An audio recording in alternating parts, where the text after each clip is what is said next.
Repérer les stéréotypes dans les catalogues de jouets ou dans les publicités Extra animal de majorette, moitié voiture, moitié bête sauvage. pour des CE1. Identifier et apprendre à nommer les parties du corps dont les parties intimes en utilisant un vocabulaire scientifique pour des CP, ou encore systématiser l'expression de son consentement pour des enfants de moins de 4 ans, c'est tout simplement des activités que propose l'éducation nationale à nos enfants pour la rentrée 2025. Ça vous choque? C'est normal. Et pourquoi c'est normal? Parce que ce n'est pas adapté aux enfants. C'est ce qu'explique Sophie Audugé, experte en politique éducative et enfance. Bonjour Sophie Audugé, merci d'avoir accepté notre invitation. Bonjour. Alors, à la rentrée 2025, là on est en plein bac, mais pensons plus loin, il y a un nouveau programme d'éducation affective et sexuelle, comme il l'appelle, qui sera mis en application autant en maternelle et jusqu'au lycée. Comment se présente ce programme et quel est son but premier? Donc en fait, ce ne sont pas des nouveaux programmes, ce sont des programmes, puisque l'obligation de séance d'éducation à la sexualité dès le CP à l'époque est une obligation depuis 2001 sans programme. C'est important de le rappeler. Et des programmes ont été rédigés suite à une action engagée par 3 associations, SOS Homophobie, SIDAction et le planning familial, qui sont montés au créneau auprès de Pape Ndiaye pour dire que ces séances n'étaient pas réalisées, mais elles n'étaient pas réalisées aussi parce qu'il n'y avait pas de programme. Or, il faut rappeler qu'on est dans le cadre de l'éducation nationale, on est dans le cadre d'une structure qui s'appelle l'école et qui a pour obligation de réaliser des programmes scolaires qui, pour être réalisés, doivent être écrits.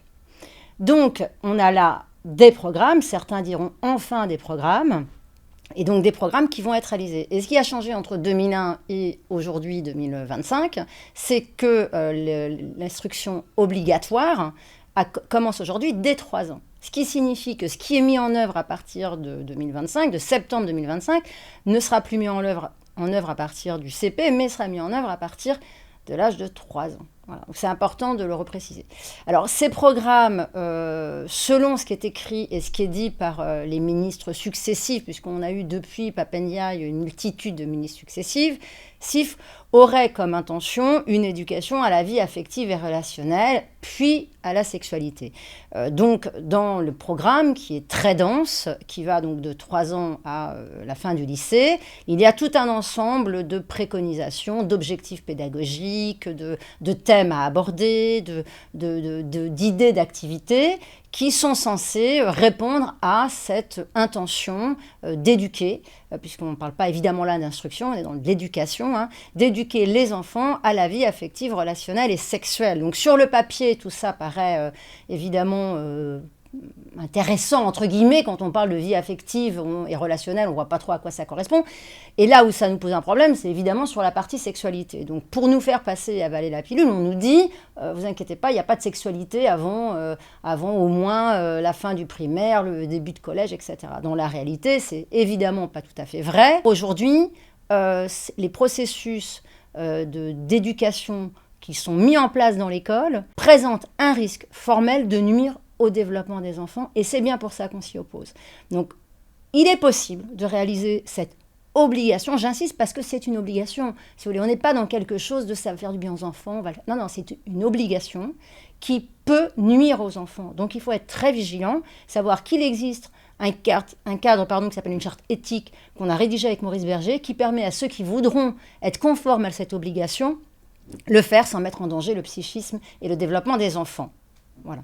Parce que jusque-là, donc il y a un programme, donc il y a une obligation, mais dans les faits, les écoles et les professeurs et les infirmières d'école, etc., sont libres de proposer n'importe quelle activité. La mise en application est totalement libre.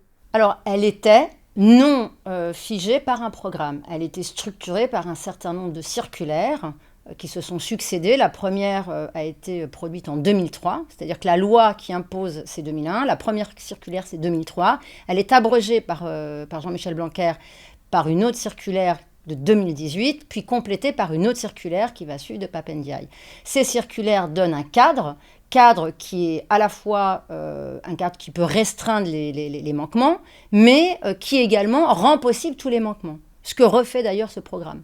C'est-à-dire qu'on est... Quand on lit quand on lit le programme, en fait, il y a des petits tableaux, on les fera apparaître. Il y a des petits tableaux, il y a des petites cases avec des grands objectifs. Bon, ça ressemble à peu près tous les programmes, mais c'est vrai que c'est des phrases très larges. Après, ils proposent aussi des activités. Il y a d'autres petits tableaux qui apparaissent où ils proposent de faire certaines choses. Mais c'est vrai que dans l'idée, il n'y a aucun contrôle. Enfin, c'est entre l'école et les enfants. Les parents ne sont pas forcément mis dans la boucle. Est-ce que c'est comme toutes les autres matières? Est-ce qu'il peut y avoir un contrôle d'un inspecteur, par exemple? En fait, si vous voulez, si je peux me permettre de faire un retour de prendre un peu de hauteur par rapport à ce sujet.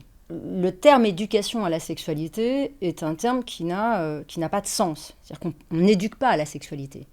On informe sur la sexualité, mais on n'éduque pas à la sexualité. Donc déjà, le terme est impropre.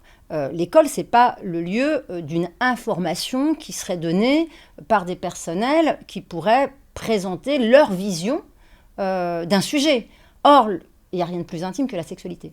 Il est impossible pour un intervenant qui n'est pas formé, mais quand j'entends formé, c'est avec une formation solide, puisque quand on parle de sexualité à des enfants, on fait entrer l'intime, et notamment l'intime sexuel, dans un cadre scolaire. Ce n'est pas neutre.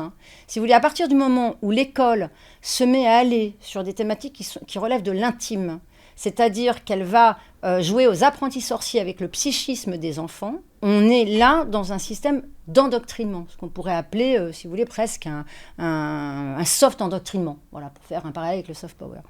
Ce qui est très important d'avoir à l'esprit, si vous voulez, c'est que tout ça procède d'un agenda qui n'a pas été dévoilé, mais qui vise à endoctriner, à formater les esprits des enfants, qui sont des esprits malléables, du fait de leur jeune âge, du fait qu'ils sont en plein développement cognitif et affectif, pour leur faire absorber une vision institutionnelle de la sexualité. Ces programmes, si vous voulez, ne font pas référence, évidemment, parce qu'ils s'en défendent, mais sont dans la droite ligne des standards pour l'éducation à la sexualité de l'Organisation mondiale de la santé, qui a produit une doctrine institutionnalisant une sexualité citoyenne à déployer sur toutes les écoles européennes. Donc ces programmes s'inscrivent, sans le dire, mais par la façon dont ils sont formulés pour ceux qui arrivent à le déchiffrer, dans cette lignée-là. Et c'est là où il y a une erreur fondamentale de départ. C'est-à-dire qu'on n'a pas à utiliser un outil qui est celui du développement des connaissances des enfants au service d'une vision institutionnalisée de la sexualité, qui met toutes les formes de sexualité au même niveau en faisant croire à partir du moment où c'est institutionnalisé qu'elles ont la même force morale, si vous voulez. Et ça, c'est sous-jacent à ces programmes. Donc, vous avez là un processus d'endoctrinement qui est manifeste.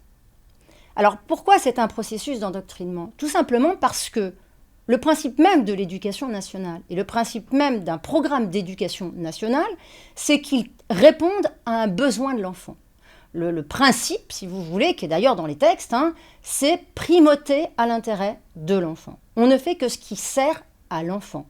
On ne fait que ce dont l'enfant a besoin. Or, la première question qu'on doit se poser, c'est est-ce que l'enfant a besoin d'une éducation à la sexualité pour se développer? Est-ce qu'il en a besoin pour grandir? La réponse est non. L'enfant prépubère, donc pour faire simple, on va faire avant 12 ans, n'a absolument pas besoin d'avoir une information sur la sexualité avant 12 ans pour accompagner son développement pour grandir, qu'il s'agisse de son développement cognitif ou de son développement psychique. Pire, faire une information sur la sexualité aux âges précoces de l'enfant va venir entraver, bloquer le développement à la fois affectif et à la fois cognitif normal de l'enfant. Pourquoi? Parce que ce sont des âges où l'enfant va développer tout un ensemble de capacités cognitives qui sont également liées à des capacités affectives, qui vont passer notamment par ce qu'on appelle, avec un terme un peu technique, une vision fantasmatique ou fantasmagorique de l'origine de la vie. En réalité, l'enfant fait là ouvrage de développement de sa curiosité, qu'il pose sur tout.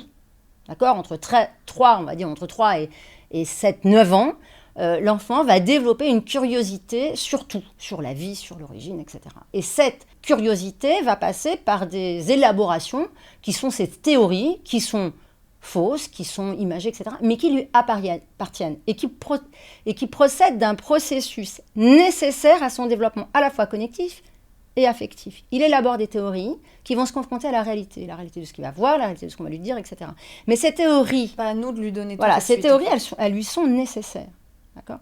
Si on vient interrompre ça pour lui dire, voilà ce que tu dois savoir, ce que tu dois retenir et ce sur quoi tu dois fonder le reste, si vous voulez, vous entravez un processus nécessaire qui est indispensable à son développement. Il est indispensable à plusieurs éléments de son développement. Tout d'abord, l'instauration d'interdits, l'instauration de structures psychiques, l'instauration de son rapport lui-même à son identité, de fille ou de garçon, et c'est sur ces bases-là qu'il va développer son identité qu'on va appeler psychosexuelle, c'est-à-dire quel être sexuel il sera plus tard. C'est-à-dire qu'en entravant le développement progressif, individuel et personnel de l'enfant sur ces questions-là, on va potentiellement rendre problématique sa construction psychique sexuelle. En d'autres termes, on fait exactement le contraire de ce qu'on cible. La sexualité est un terme qui est totalement inepte et inapte pour une raison très simple, c'est que la sexualité sous-entend un acte volontaire de deux personnes qui sont sexuellement fonctionnelles, ce qui en exclut d'office les enfants. L'enfant a besoin à ce moment-là de son existence, si vous voulez, de compétences cognitives fondées sur la preuve et sur les faits. Enfin, sur les preuves et sur les faits. Il a besoin de socle affectif, il a besoin de socle d'attachement. Il n'a pas besoin qu'on vienne interrompre un processus qui est un processus à la fois d'identification personnelle, mais également d'identification à ses parents. C'est-à-dire que les figures parentales servent à l'enfant à constituer ses limites, des limites qui lui sont essentielles. Les limites entre les générations, pas de sexuel entre les adultes et les enfants, ça fait partie du processus d'identification aux parents. Hein. Et puis, il n'y a pas de sexuel dans l'environnement familial. Mes parents sont des amoureux pas comme les autres. C'est-à-dire l'enfant ne voit pas ses parents comme des êtres sexuels ni ayant une activité sexuelle. D'accord ? Ce qui peut d'ailleurs poser problème et ce qui interroge justement, notamment quand il y a des divorces et qu'il y a des recouples, si vous voulez. Parce que là, l'enfant, eh bien, c'est plus sa mère.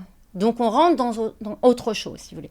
Donc, il faut bien avoir conscience que quand on va, avec des programmes scolaires, contraindre des enfants dans un espace qui est un espace clos, qui est celui de la classe, les contraindre parce qu'ils ne peuvent pas consentir à y assister ou dire « je ne veux pas y assister », ils sont obligés d'y assister.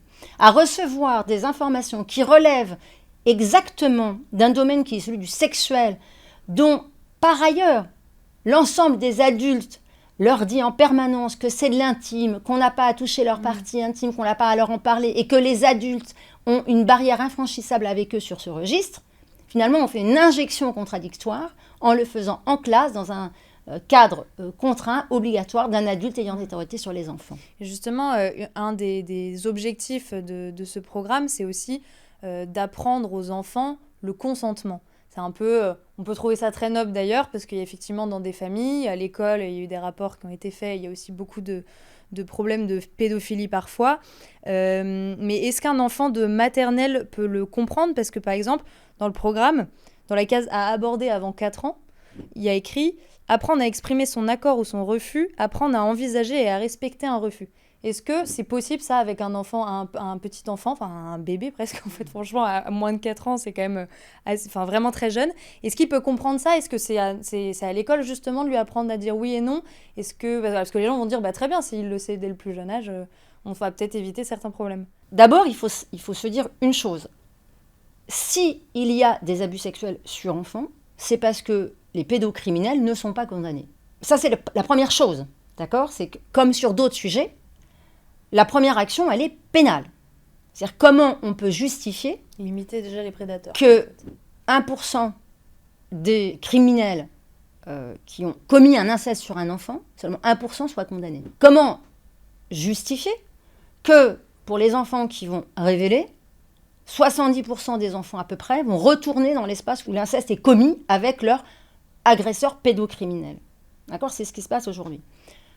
Hier, j'avais un papa qui me disait que, encore, sa fille, qui a révélé subir des abus sexuels par le conjoint de son ex-femme, elle est obligée de retourner les week-ends où normalement elle doit être là-bas, d'y aller. D'accord ? C'est ça le réel. C'est ça le réel. Et ça, c'est le rôle des adultes. On a considéré depuis 20 ans que les enfants étaient des adultes en miniature. On a considéré qu'on pouvait leur parler comme on parlerait à des adultes. Ce qu'ils ne sont pas. Ils ne sont pas à notre niveau de développement cognitif et affectif. Ils n'ont pas acquis la capacité de discernement, qui est la capacité qui s'acquiert le plus tard dans le développement du cerveau, entre, en moyenne, 23 et 27 ans, âge moyen 25 ans. D'accord ? Ça, c'est pour l'âge, pour le discernement. Le discernement, c'est-à-dire la capacité à prendre une décision qui engage sa vie sur le long terme. Les enfants ne sont pas, évidemment, capables de ça. Un enfant de 3, 4, 5 ans n'a pas de capacité d'abstraction. Un enfant de 3 à 5 ans va vous raconter une histoire, c'est inconcevable pour lui, que vous ne l'ayez pas vécu et que vous n'étiez pas là. C'est inconcevable. Considérer qu'il faudrait transférer la responsabilité à l'enfant de se protéger d'un adulte est anthropologiquement aberrant. Aberrant. C'est tuer l'enfant. Je suis claire, c'est tuer l'enfant. Il y a dans ce qui se passe aujourd'hui un infanticide idéologique. Il faut être clair sur les travaux de la Civise. Les enfants qui sont abusés ont très majoritairement entre 3 et 6 ans. C'est des adultes qui mettent des pénis dans la bouche d'un enfant. Enfin, je veux dire, il faut être clair de ce dont on parle. D'accord ? Qui, sérieusement, peut écrire dans un programme que s'il avait dit non, qu'on va dire à l'enfant en classe qui vit ça, tu dois dire non. Stop. Don't touch me there. This is my no-no swear. Moi, je trouve pas ça drôle du tout, ça. Vous voyez, je trouve qu'il faut pas aller vite là-dessus. Hein. Faut quand même se poser la question. Hein. Faut regarder, faut lire les témoignages de la Civise, 700 pages. Lisez les témoignages. Une femme qui raconte que tous les matins au petit déjeuner, elle passait de son bol de chocolat au pénis de son père. On croit quoi ? Qu'à l'école, elle allait se lever, elle allait dire « Mais madame, monsieur, moi en fait, c'est ce que je fais après le chocolat. Mon père me fait sucer son pénis. » Vous voyez ce que je veux dire ? Il faut être clair quand même, c'est de ça dont on parle. On attend que cet enfant dise non. Il va faire quoi, l'enfant ? Il va aller dehors ? Il va vivre où ? Avec quel soutien affectif ? Enfin, je veux dire... faut absolument faut pas se rendre compte déjà aussi que non, mais... parfois aussi ils intègrent que c'est normal parfois même, non ? Des enfants qui se rendent même pas compte qu'ils peuvent avoir une vie autrement. Non mais bien sûr, mais donc, c'est de la faute de qui ? C'est de la faute de qui ? C'est de la faute de ces monstres. C'est de la faute de l'omerta qu'il y a eu pendant des décennies là-dessus. Et cette omerta, elle continue. Non, l'enfant, il n'est pas responsable. Et c'est pas à lui de se protéger. C'est à nous. C'est à nous, les adultes, de le protéger. C'est à la loi de condamner les criminels et de le faire savoir. C'est aux structures d'aide sociale à l'enfance qui vont le recevoir, de pas, comme on vient de le découvrir avec plusieurs rapports, notamment un dernier rapport parlementaire, organiser de la prostitution de ces enfants-là, en double, triple, quadruple peine. Des enfants victimes qui sont placés, et là où ils sont placés, on organise des réseaux de prostitution, si vous voulez. Donc, il ne faut pas se mentir. Il ne faut pas mentir aux parents, bien sûr, mais avant tout, il ne faut pas mentir aux enfants. Donc, je réponds à votre question. 1. Est-ce qu'un enfant de 3 à 6 ans est conscient, et on peut lui parler de ça, d'après les pédopsychiatres sérieux, c'est-à-dire qui n'ont pas de conflit d'intérêt? Non. Ce qui doit être dit, en sachant qu'ils ne le comprendront pas pour la plupart d'entre eux à cet âge-là, c'est répéter en permanence, dans toutes les occasions de classe et dans toutes les occasions éducatives, et notamment aussi à la maison, dans les clubs de sport, etc. Ton corps, c'est intime, ton corps, c'est précieux, ton corps est à toi, personne n'a le droit de le toucher. C'est pas sans ton accord, personne n'a le droit de le toucher. Voilà, personne. Ça, c'est très important. Dans leur pratique, le corps médical, notamment les médecins, doivent, dès tout petit, dire à l'enfant, est-ce que tu m'autorises à toucher ton corps ? Je dois te poser la question, toi seul peux m'y autoriser, c'est pour ta santé. D'accord ? Même si, évidemment, l'enfant ne comprendra pas. Mais des mécanismes vont se mettre en place. la structure psychique va se mettre en place. Ensuite, alors ça peut se faire dans toutes les occasions de vie. Hein. On voit dans la cour un enfant qui touche les fesses d'un autre. Non, t'as pas le droit. Ah, mais c'était pour jouer. Non, on joue pas. Ça n'a pas le droit, c'est interdit. Voilà, on place des interdits. Ces parties-là, c'est interdit. C'est l'intime, on n'y touche pas. Alors, attention, hein. Faut pas non plus se laisser avoir par le discours de dire que c'est tabou. Non, c'est pas tabou. Hein. On vous rassure tout de suite, on n'a aucun problème à parler de sexualité. Hein. C'est pas tabou. Là, c'est interdit. Pour les enfants, c'est interdit. Ça n'a rien à voir. Donc, l'école doit, à ces âges-là, être le relais des interdits qui sont déjà, normalement, ceux que la famille a mis en place dès le départ. Alors, évidemment, les familles qui sont les premiers agresseurs, dans les 50% des actes de... Alors, c'est pas... Les familles ne sont pas les premiers agresseurs. Les familles sont les premiers agresseurs dans la population des enfants victimes d'inceste. Je précise parce que, vu qu'on raconte n'importe quoi sur les statistiques, on aurait tendance à penser que toutes les familles agressent les enfants. Non. Et dans les enfants, la population des enfants qui sont victimes d'inceste ou de viol, soit intrafamilial, soit etc., là, évidemment, c'est 50% la famille. Dans la famille que ça se passe. La famille a un rôle, premier, et l'école relaie de ce rôle. Ce rôle, c'est de rappeler dans toutes les occasions de vie, de la classe, aussi infime soit-elle, mais d'utiliser chaque occasion pour en faire un objet de placer les interdits. Ça veut dire que les interdits, il n'y a pas de consentement. Le consentement par rapport à un acte sexuel sur des enfants, c'est un mythe, puisque l'enfant n'a pas à consentir. À partir du moment où il n'a pas à consentir, on ne va pas lui apprendre à dire non. Donc parce que lui apprendre... L'histoire du consentement à 13 ans, n'a aucun sens, c'est un mythe. C'est un mythe. Avant 13 ans, parce que là, on est comme vous le dites, à 4 ans... Non, mais ce qui est quand même invraisemblable. Parce que là, c'est quand même écrit. Quoi. À 4 ans, voilà, on écrit qu'on va apprendre à dire oui ou non. En faisant un parallèle qui est de dire « je peux refuser à mon camarade de s'asseoir à côté de moi ». Pardon, rien à voir avec un papy qui met le pénis dans la bouche d'un enfant. Hein. Et rien que de faire ça, de faire ce parallèle-là, crée une normalité entre des relations saines qui sont de s'asseoir l'un à côté de l'autre, et un interdit. Là encore, voyons, on est dans quelque chose qui est une injonction contradictoire, qui crée des parallèles qui sont beaucoup plus dangereux dans les non-dits que dans l'objectif qui est fixé. Vous dites quoi à ce moment-là à un enfant? Vous dites, les relations que tu as entre tes amis, c'est la même chose que des relations sexuelles. Ben non, en fait. Non. Une éducation relationnelle qui rentrerait dans le cadre d'un programme d'éducation à la sexualité, c'est une aberration. Dans les relations amicales, dans les relations de collaboration, quand des élèves vont jouer ensemble à un jeu, il va falloir développer la collaboration. On est dans une éducation aux compétences relationnelles. La sexualité n'intervient pas là-dedans. Pourquoi ça rentrera dans un programme d'éducation à la sexualité? Pourquoi? Je veux dire, nous, on est en train de se parler, on est dans une discussion où on met l'une et l'autre en œuvre nos compétences relationnelles. Je veux dire, l'objet de la sexualité n'intervient pas ni chez vous ni chez moi. Je veux dire, qu'est-ce qu'on dit à des enfants quand on leur dit on va développer vos compétences relationnelles dans le cadre d'un programme qui rentre dans un véhicule qui s'appelle l'éducation à la sexualité, qu'on le veuille ou non.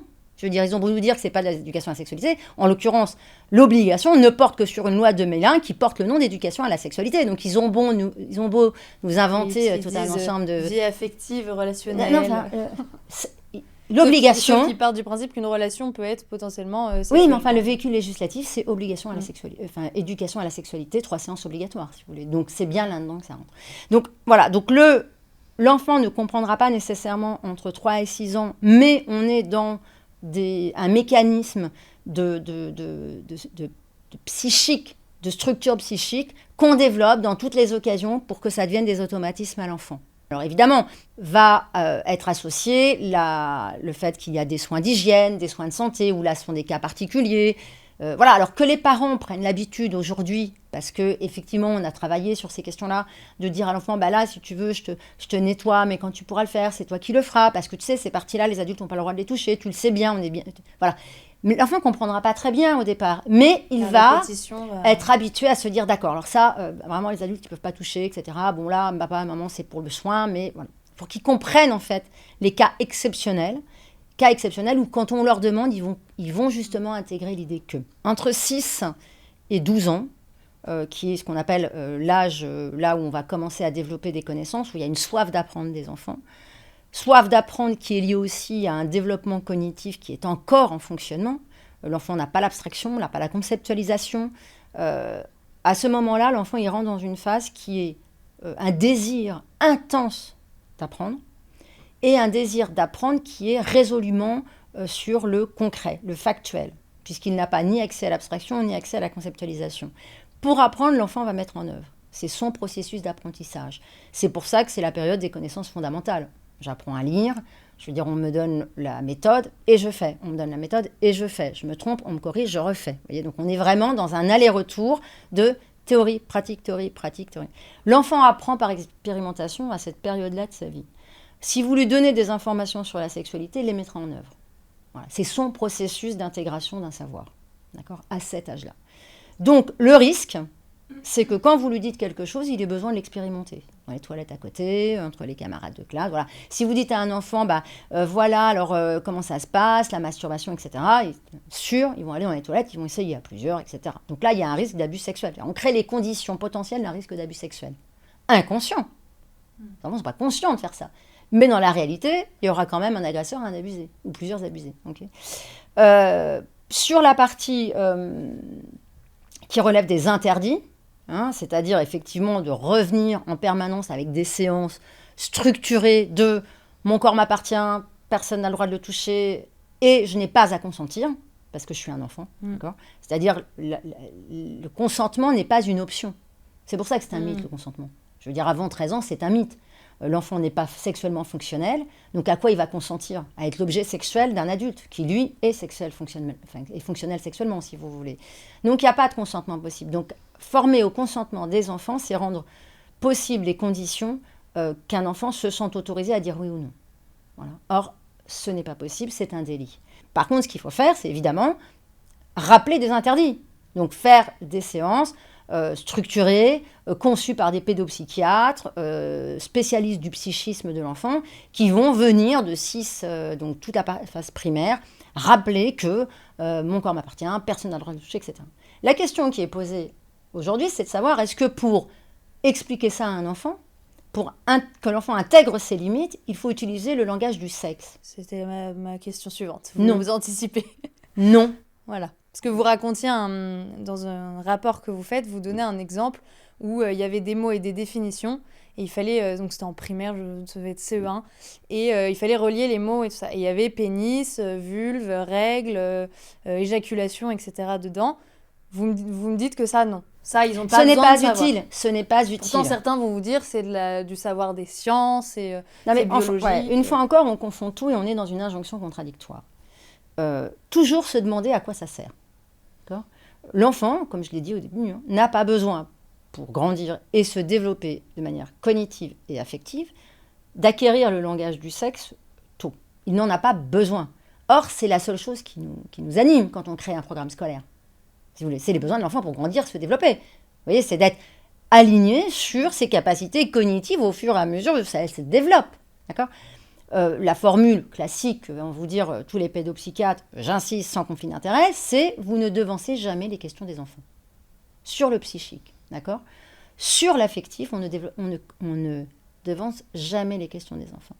Or, les enfants sont sexuellement non fonctionnels et n'ont pas la capacité d'accéder à l'abstraction, à la conceptualisation. C'est-à-dire que le registre qui relève de la sexualité, qui est inepte et inapte pour eux, ne leur est pas accessible, au même titre d'ailleurs que la mort, si vous voulez. Voilà. Ce sont des concepts qui ne sont pas accessibles à l'enfant à ce moment-là de leur développement cognitif et affectif. Ça s'impose à nous. L'enfant n'a pas besoin de savoir que ce qu'il appelle lui zizi ou zézette s'appelle vulve ou pénis, si vous voulez. Pourquoi ? Pour une raison simple, c'est que son zizi ou sa zézette, au moment où vous lui parlez d'une vulve ou d'un pénis, ne ressemble pas à ce que vous lui montrez. D'accord ? Donc ça va dégénérer une angoisse évidente. C'est pas ce que je vois, c'est pas ce que j'ai. Et vous allez l'obliger à regarder. D'ailleurs, dans un exemple, vous disiez, après avoir fait ça, que le petit garçon, en rentrant chez lui, voulait voir le zizi de son papa. Parce que ça ressemble aux photos. Non, mais normal. Non, mais c'est vrai qu'on se dit... C'est exactement ce que je vous dis tout à l'heure. C'est-à-dire que vous êtes à un âge où vous lui apprenez quelque chose. D'accord ? Lui, il va mettre en œuvre. Il veut voir. Vous lui apprenez comment on fait une addition, il va faire des additions, etc. Bon, vous lui dites ça, il dit il y a un problème parce qu'il va aller aux toilettes, il va regarder, ça va pas du tout. Enfin là, moi j'ai un gros problème, quoi. Donc il peut demander, papa, mais c'est comment toi ? pour voir que c'est effectivement ce qu'on lui a montré. Mais c'est parce que lui, il a. Et alors là, vous allez lui dire quoi? Oui, c'est ce que tu auras plus tard. Inaccessible à l'enfant. Il n'en est pas là. Donc ça ne sert à rien. Ça va juste générer chez lui des angoisses. Est-ce que ça va se développer normalement? Est-ce que ça va être si gros? Mais si gros, ça me fait peur. Oui, c'est ça qui va se passer. Quand vous dites à des enfants de 7 ans, 8 ans, 9 ans, que vous leur montrez des sexes qui sont des sexes d'adultes ou même pas d'adultes, hein, mais qui a une pénétration pour une enfant de 7 ans ou 8 ans, si vous voulez, enfin, c'est inconcevable de rendre ça concret pour elle. Je veux dire, c'est d'une violence inouïe. Et d'ailleurs, ça se voit très facilement, c'est-à-dire que les parents qui nous contactent, c'est parce que l'enfant s'est mis à très mal dormir, qu'elle a fait des cauchemars, qu'elle veut plus retourner à l'école, etc., etc. Donc il y a des signes traumatiques. C'est concret, voilà. Alors évidemment, l'enfant ne va pas dire « Attention, je suis en train de vivre un traumatisme » parce qu'il n'en est pas conscient. Mais son psychisme va être effracté, comme une effraction quand il y a un vol. Hein, et donc son psychique va réagir, son corps va réagir et on aura des conséquences qu'on appelle les conséquences classiques post-traumatiques.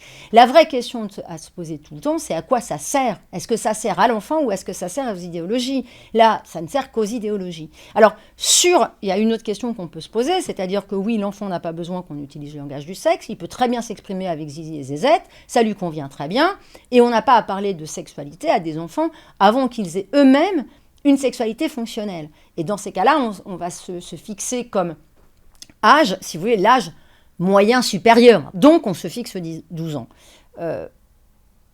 Par rapport aux abus sexuels, je prends l'exemple d'une association qui, il me semble, fait un très bon travail, c'est l'association Les Papillons, qui pose des boîtes aux lettres dans les écoles, quand les écoles ne font pas barrage à cela, ou les maires de la commune ne font pas barrage à cela, ce qui est encore un autre sujet, mais enfin bon, restons sur le sujet. Les témoignages que reçoit l'association Papillon dans les boîtes aux lettres, faits par des enfants, je précise que c'est une association qui a été créée par un adulte lui-même victime enfant. Quand vous lisez les témoignages, l'enfant sait très bien dire. Il ne va pas du tout avoir besoin de préciser que c'est sa vulve, si vous voulez. D'accord? Il va très bien pouvoir dire ce qu'a fait papy, papa, tonton, sur son zizi, sur sa zézette. Vous voyez, il sait très bien le dire. Il n'y a aucun problème là-dessus. Donc, ce n'est pas l'enjeu du tout. Pas besoin de lui donner des mots scientifiques, quoi. Ça change rien. Non, pas besoin. Et pas besoin, surtout en faisant ça, de lui faire croire que ça a le même terme que le sexe de celui qui l'abuse, si vous voulez. Parce qu'on ne joue pas dans la même catégorie. Dans le cas, il y a un enfant, dans le cas, il y a un adulte, si vous voulez. Psychiquement, ça a des conséquences, tout ça. C'est de propager l'idéologie qui consisterait à faire croire qu'il a une sexualité infantile. Or, l'enfant n'a pas de sexualité infantile. Il a une sensorialité. Au même titre qu'il va rechercher des guilis, au même titre qu'il va rechercher, si le parent le met sur son genou, à frotter sur la jambe de l'adulte son sexe parce que ça va provoquer des sensations, on est dans de la sensorialité, on n'est pas dans la sexualité. C'est très différent.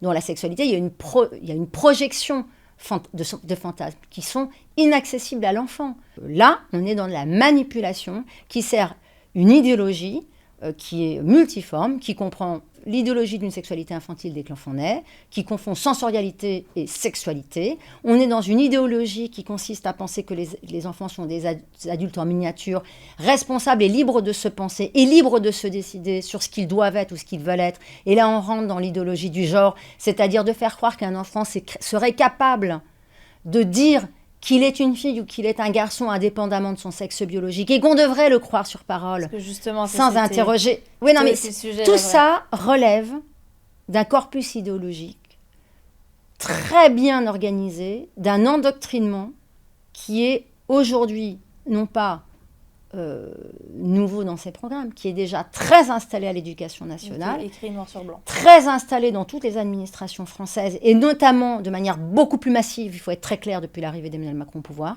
Il y a eu un avant, un après, c'était évident. Là, on est juste en train d'aligner les programmes scolaires à cela, avec comme conséquence et comme corollaire, la possibilité d'attaquer les parents qui voudront protéger leurs enfants. Donc, si vous voulez, ce système qu'on peut appeler de soft endoctrinement, qui est extrêmement bien organisé, fait qu'un parent, conscient des risques que j'ai évoqués de ces programmes, qui voudrait faire valoir son droit et surtout son devoir, à la protection de son enfant, se verrait mise en cause, se verrait potentiellement signalée pour contestation d'enseignement et donc contestation déjà avant, aux valeurs de la pour République. revenir encore à votre rapport, dans les exemples que vous citez, vous expliquez parfois quelle a été la réaction de l'école ensuite quand les parents sont montés au créneau. Et en fait, avant même que ce soit écrit noir sur blanc et que ce soit en application en 2025, donc ce que vous disiez, c'est qu'avant c'était obligatoire mais il n'y avait rien d'écrit. Pour autant, les écoles répondaient « mais c'est le programme ». C'est inscrit dans le programme, donc vous inquiétez pas, on a le droit de faire ça et tout ça. C'est fou, donc on se dit là maintenant, ça y est, ils auront tous les droits parce que ce sera effectivement écrit dans le programme. Alors voilà, justement, alors c'est très intéressant parce que vous soulevez encore un autre sujet. Ce qui est très important, c'est terrible ce que je dis, hein, mais je crois qu'il faut être lucide sur ces questions-là. Dites-nous. On est véritablement pris au piège d'une toile tissée dans laquelle le parent et l'enfant ne peuvent pas sortir pour leur propre protection. Je m'explique. Vous évoquez le fait qu'avant, on pouvait déjà signaler les parents, ce qui est vrai. On les signalait au titre de la loi. Ces séances sont obligatoires, c'est la loi. D'accord ?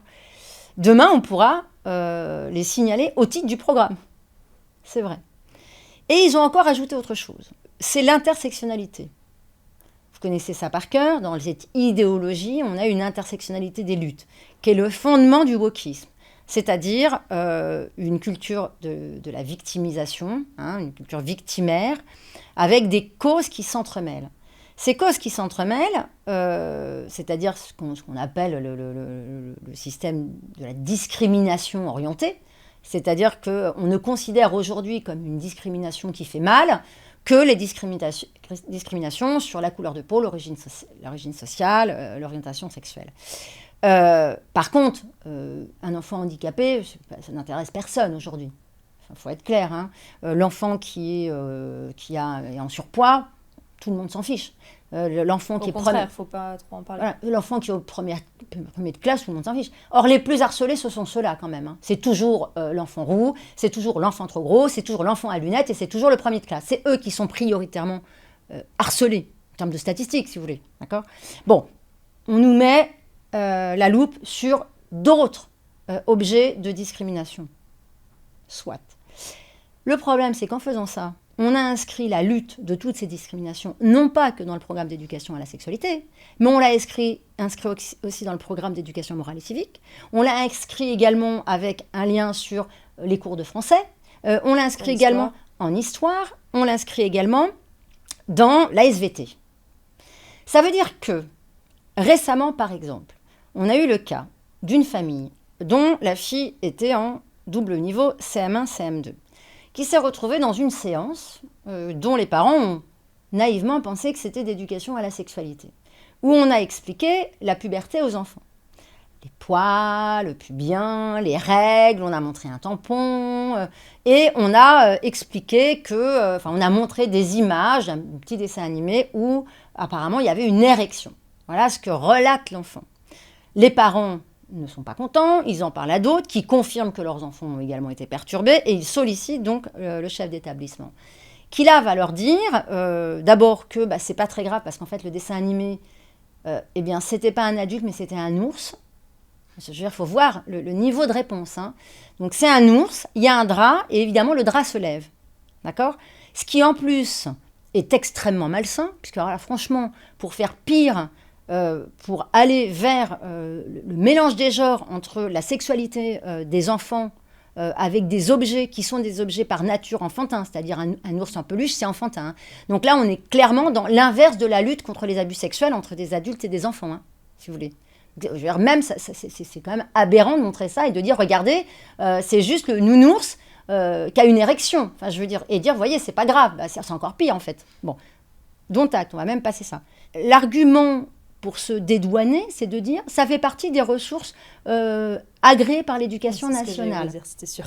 Première chose. Pas le tampon et du coup, voilà, bon. donc, circuler, il n'y a rien à voir. Deuxièmement, attendez, vous vous trompez. C'était pas du tout dans un programme d'éducation à la sexualité, c'est dans le programme de SVT.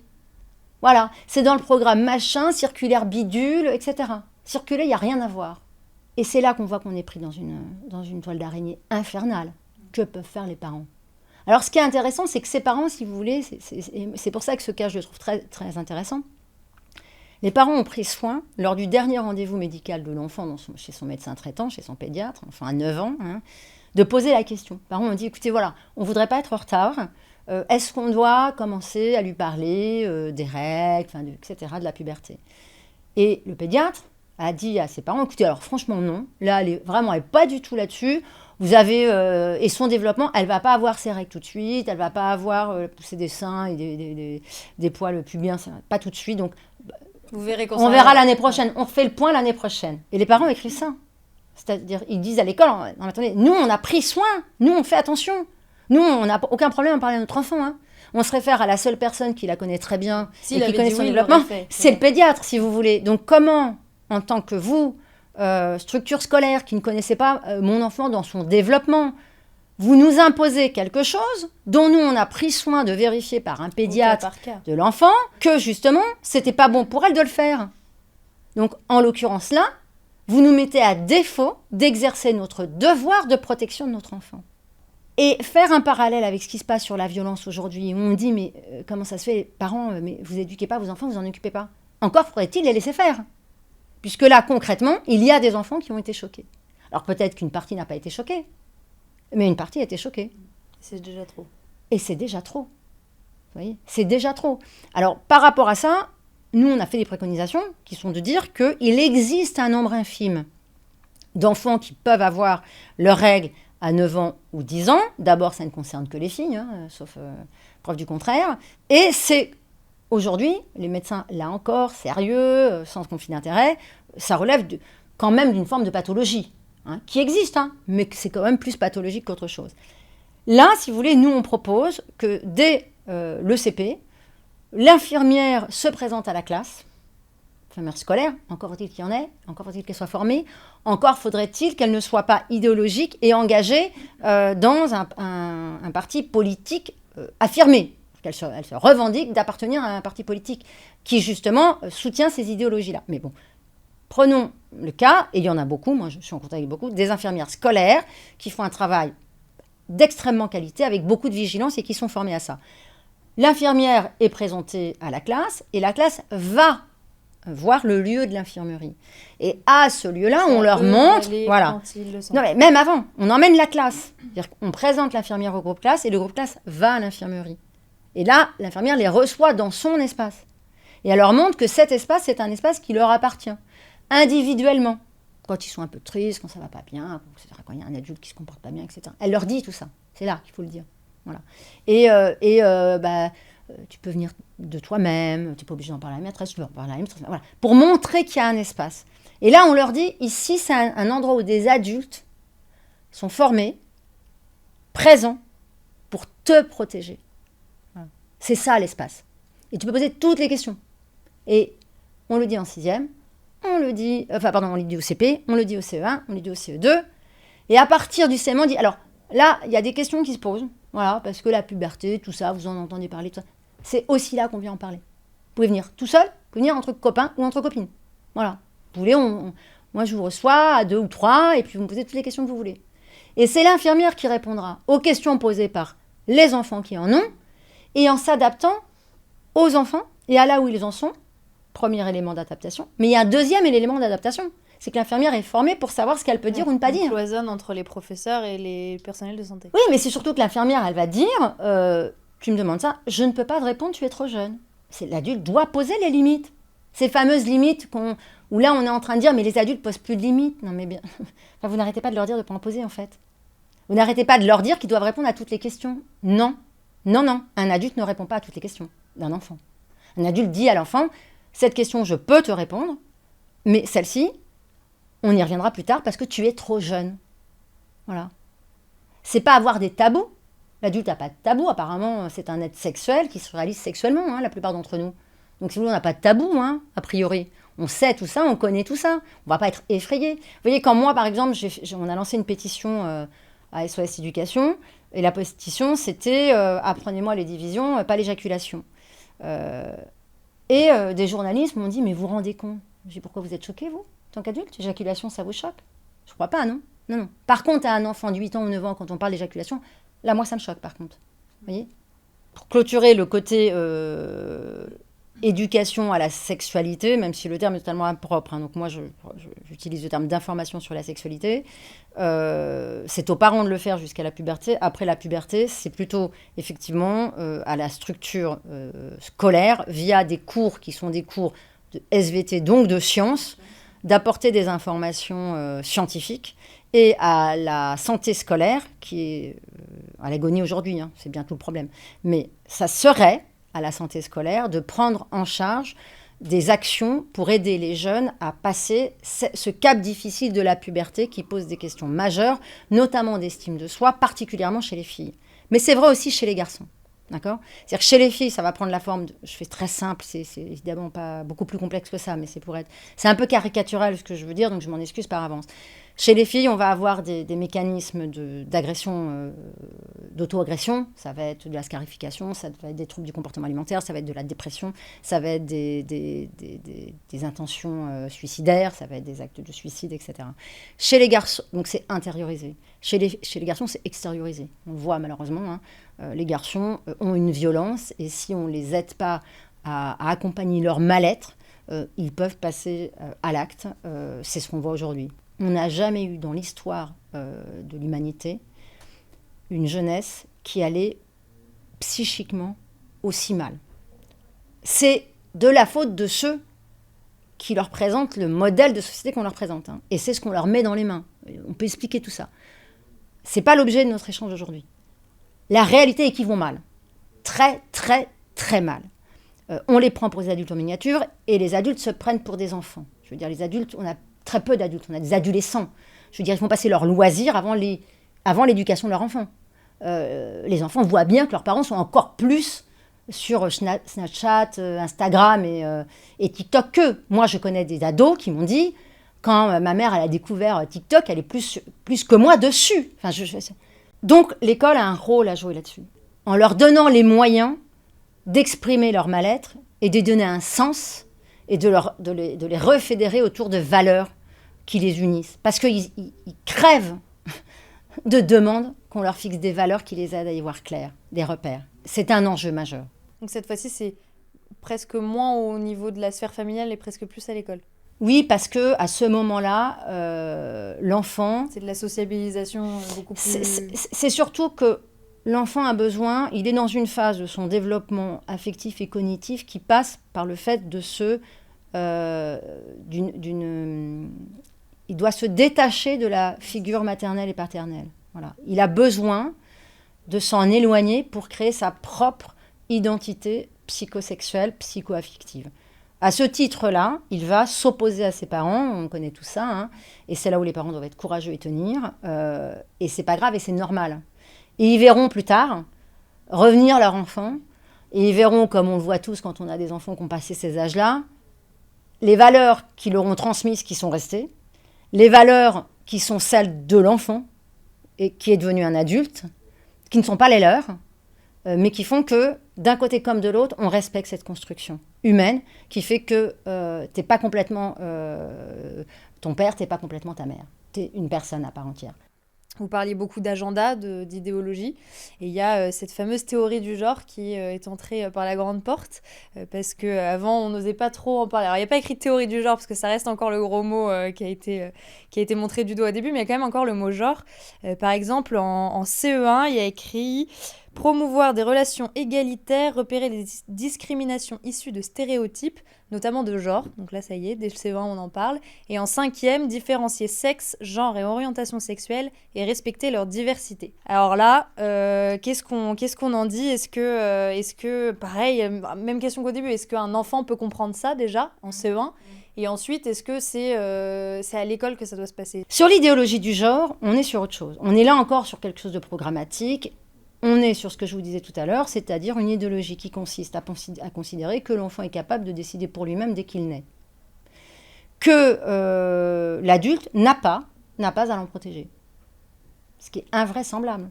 Là encore, c'est une injonction contradictoire, mais inouïe. C'est-à-dire que d'un côté, on va dire aux parents, non mais éduquez vos enfants, quand même. Qu'est-ce que vous foutez ? De l'autre côté, on leur dit, non, on ne questionne pas la parole d'un enfant. Non, votre enfant, il fait ce qu'il veut. Je veux dire, s'il vous dit que c'est un garçon, c'est un garçon. S'il vous dit que c'est une fille, si vous voulez. Pas du tout. Pas du tout. Ça n'a aucun sens d'un point de vue scientifique. Alors, là-dessus aussi, le développement de l'enfant est assez connu. C'est avéré, hein, si vous voulez, l'identification sexuée, c'est-à-dire le fait d'avoir une conscience qu'il y a une différence entre les filles et les garçons, arrive un peu tôt, mais c'est quand même très flou. Et puis ensuite, l'enfant va se construire par rapport à des figures. À quel moment, à quel âge à peu près il sait qu'il y a fille et garçon Alors en fait, et il comprend la différence? Alors, ça fait partie notamment du parcours et de l'action des parents. C'est-à-dire que l'enfant va avoir conscience entre 3 et 4 ans, si vous voulez, que fille et garçon, c'est pas pareil. Ça dépend peut-être si la faute des Ça frères prend et sœurs, pas, etc. ça prend pas la forme que nous on considère évidemment, si vous voulez. Mais il en prend conscience et ça lui suffit. Il n'a pas besoin de savoir, si vous voulez, qu'il y a une différence au niveau de la sexualité, etc. Il n'a pas besoin de ça. Pour lui, il y a une différence qui est comme ça. Après, on a fait croire qu'il n'y avait qu'une différence d'organes sexuels. C'est faux. L'ensemble de notre être, chacune de nos cellules, pose la marque du fait qu'on est une fille ou un garçon génétiquement. On a des développements qui sont différents. Développement cognitif, des développements affectifs. Il y a des préférences. Qu'est-ce qui est de l'inné et de l'acquis? Il est évident aujourd'hui qu'il y a une part d'inné. Alors évidemment, la société, si elle passe son temps à vous dire l'inverse, bah vous allez avoir une forme d'acquis qui va venir percuter un inné.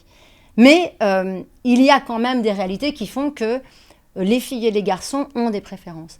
Il y a des expériences scientifiques qui ont été menées, notamment dans des pays qui sont quand même très en avance là-dessus, les pays nordiques notamment, où ils ont vraiment fait des écoles qui allaient à contre-courant entre guillemets, des préférences des filles et des garçons. C'est-à-dire que les garçons devaient obligatoirement jouer au jeu des filles et les filles devaient obligatoirement jouer au jeu des garçons.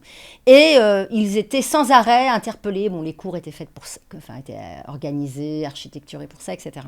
Et ils devaient sans arrêt être, on va dire, interceptés, entre guillemets, dans leurs actes, où on leur disait « Attention, là, tu as une attitude, où tu es, entre guillemets, sexiste, etc. » Bilan, au moment où ils sont ados, où ils vont faire leur choix d'orientation, ils vont reproduire des choix qui sont des choix que les idéologues appellent genrés, mais qui sont en fait des choix qui, justement, n'ont en aucun cas, pour eux, en tous les cas, été orchestrés par un genre d'endoctrinement social, de structure masculiniste, blablabla.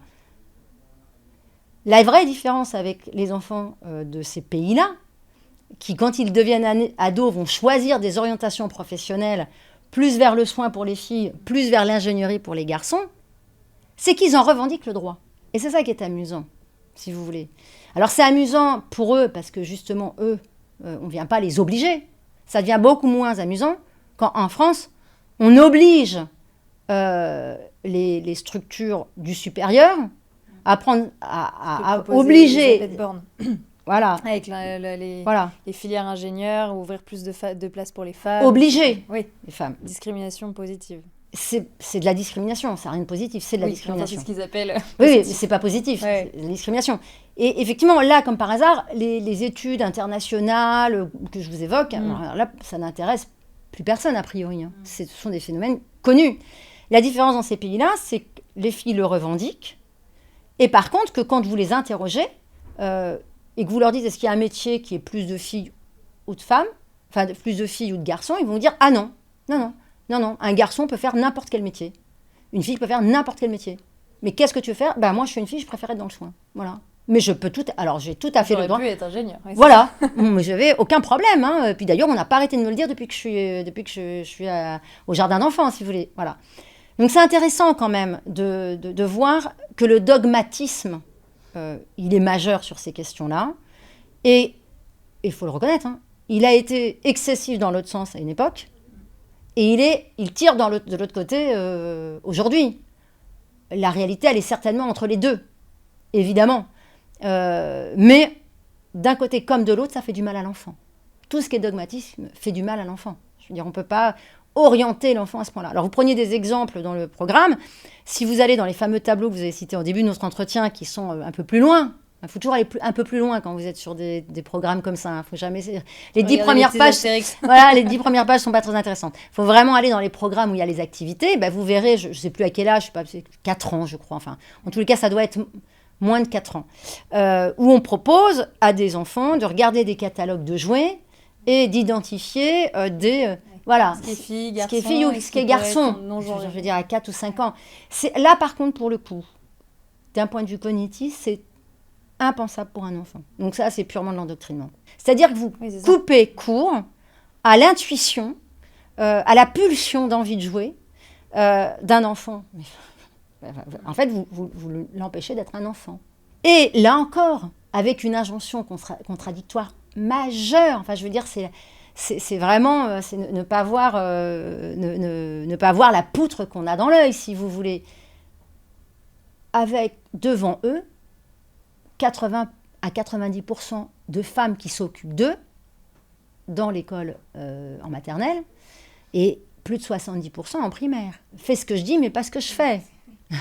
Je t'apprends l'idéologie, je te dis que ce que tu vois n'est pas le réel, puisque au quotidien, ils voient qu'il n'y a pas d'hommes, si vous voulez, qui s'occupent d'eux.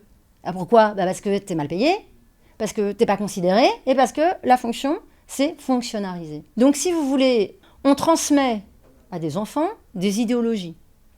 L'école, ce n'est pas son rôle. L'école, son rôle, c'est de transmettre des savoirs académiques qui ont été éprouvés, si vous voulez. C'est pour ça que normalement, je dis bien normalement parce que dans une certaine mesure, ce n'est plus le cas, les enseignants ont certifié des compétences et des connaissances académiques, si vous voulez.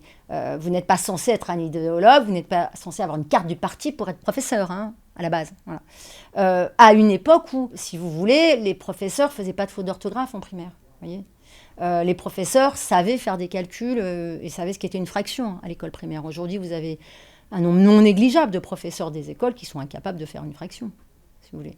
Alors, c'est sûr que c'est plus facile quand on ne sait pas faire une fraction d'aller passer du temps sur des contenus qui sont des contenus idéologiques, qui ne répondent ni sur les faits scientifiques, ni sur des contenus académiques.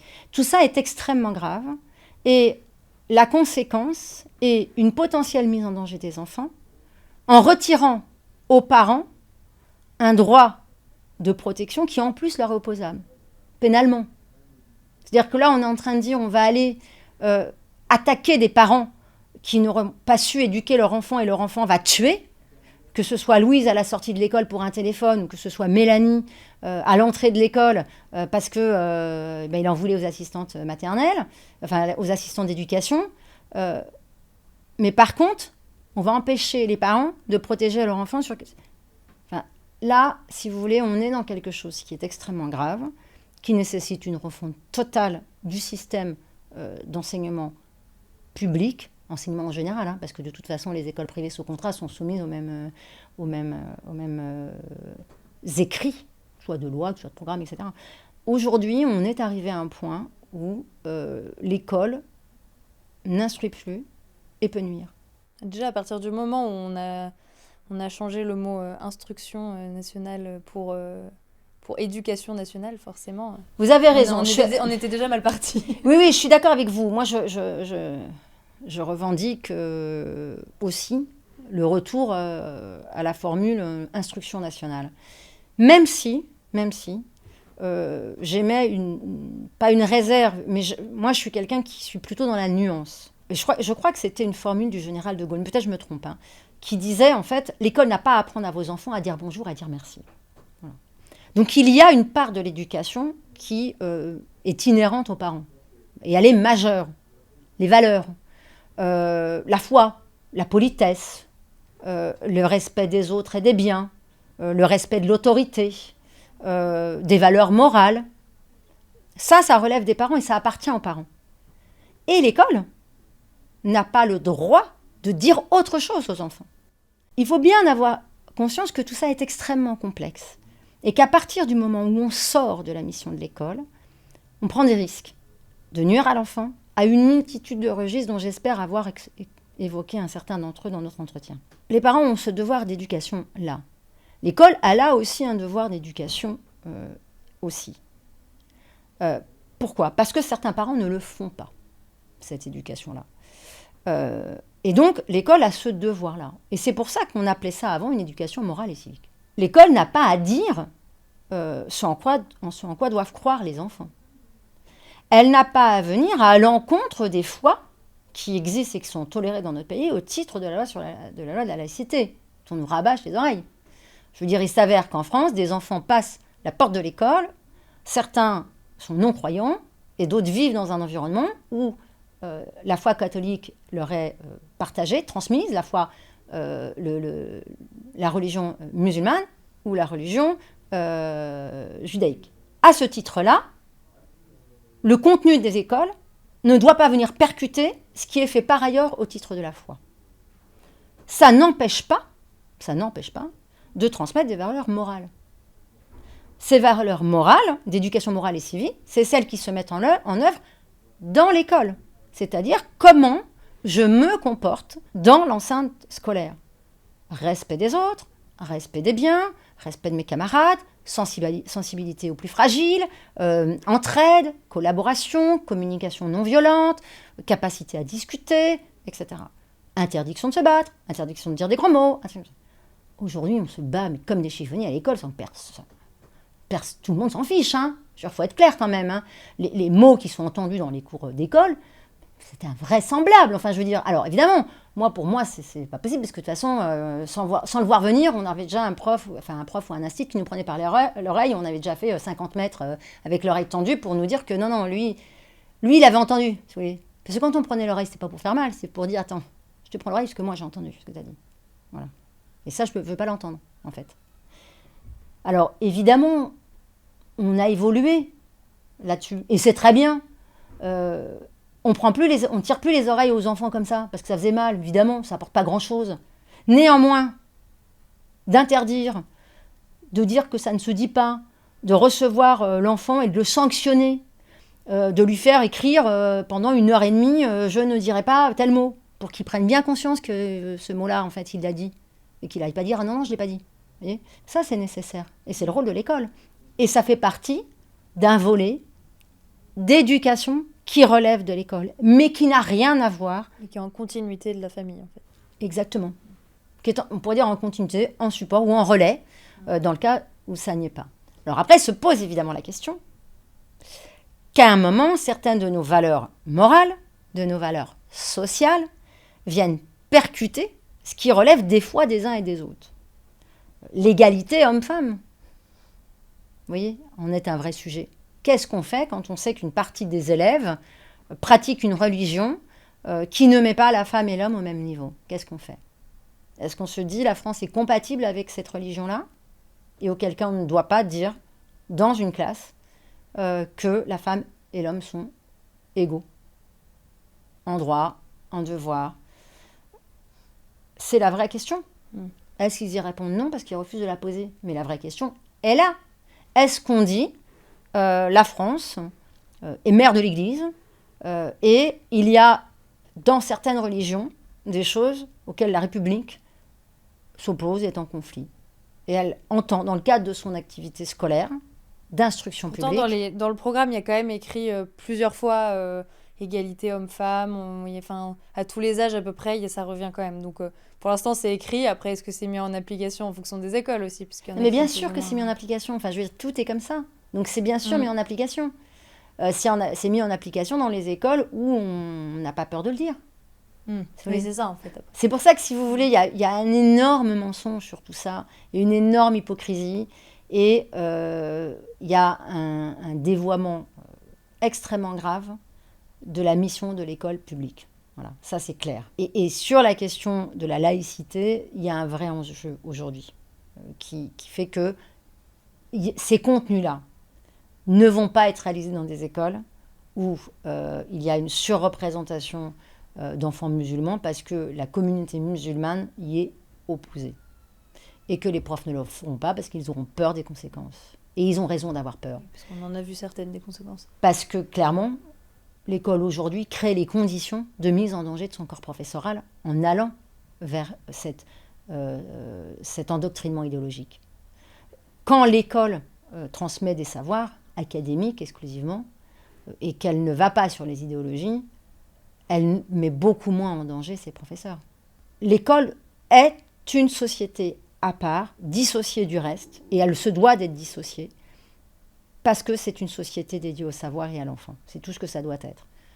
Au moins, jusqu'au lycée intégré. Dans le supérieur, quand on commence à aborder des connaissances qui relèvent de la morale, voilà, avec des enfants qui sont en capacité d'aller plus loin dans l'abstraction, on peut beaucoup plus s'ouvrir. Et c'est d'ailleurs le cas. Les universités ont toujours, quand on parlait dans les universités de nos humanités, c'est que là, on était dans des réflexions, dans des débats qui étaient... Et le bachelier devrait être capable, quand il sait parfaitement lire, écrire, compter, ce qui n'est pas le cas, hein, mais enfin, le bachelier qui est capable d'avoir une pensée structurée, de s'exprimer avec des mots choisis, qui est capable d'argumenter dans la nuance, qui est capable d'être en débat avec quelqu'un qui est opposé en tout à ses convictions ou à son propos, cet élève-là, bachelier, peut rentrer dans une université où là, elle est ouverte à la société, interroger les mots de la société, etc.